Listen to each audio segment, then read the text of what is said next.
You know, ever since Cartoon Network pissed me off and I stopped watching television, life's been pretty good. I now have a lot of time to check out all the great shows on Netflix.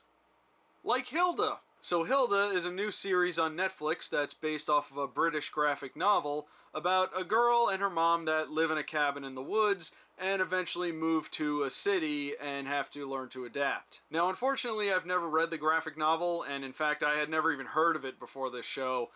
And it might be because it came out, I think, in 2010, and from what I've seen of it, it looks like it's a little bit below my reading level. Seems to be for a much younger audience. Now, I don't know how well of an adaptation the show is to the book, but it certainly looks similar from what I've seen.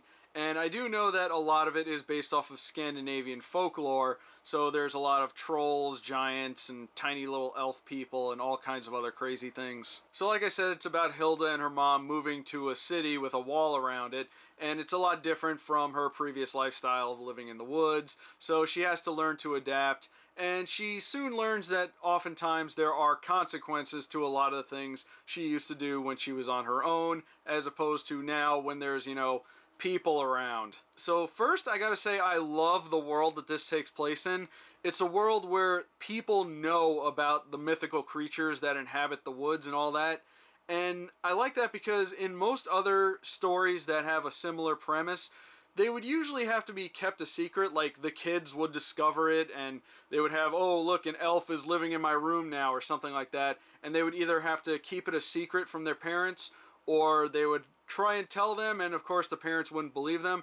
But no, they treat this like it's just an everyday thing. In fact, the city that they moved to is called Trollberg, and the reason why they have a big wall around it is to keep the trolls out. And I love the designs for a lot of the creatures. Like I said, this is based off of Scandinavian folklore, so there's all kinds of like tiny little furry creatures, and most of them are pretty friendly. One of them is a pet that Hilda has, which is like a white fox with deer antlers or something like that. I'm not really sure. All I know is I want one. And I do like how a lot of the creatures have very distinct and oftentimes outgoing personalities.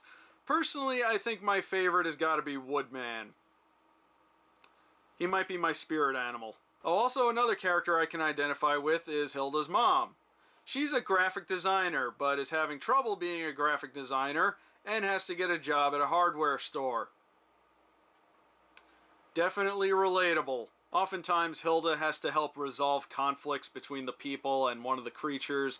Like, there'll be times where something's going on, like something is attacking or supposedly attacking, but then you find out that there's a reason why they're doing that, and she has to help resolve that. But in some episodes, they do kind of end with some unfortunate consequences. Oftentimes, it's small, like there's an episode where they were going out to earn a merit badge or something, and they ended up having to help some creature, but in the end they didn't end up getting the merit badge. So it ends on kind of a bummer, but in some ways it has kind of a sense of optimism to it. Although there were a couple episodes that didn't end so well and usually had some kind of heavy-handed lesson to them. So while I thought this show did have some really good conflict in it, I feel like it could have used a little bit more. Like, there was this subplot at the very beginning about this kid she meets in the city who thinks she's weird and crazy, and that kind of gets him in trouble. So he told his parents about it, and then there was a scene where they talked to her mom, and they were like, oh, your child is strange and crazy, and things like that.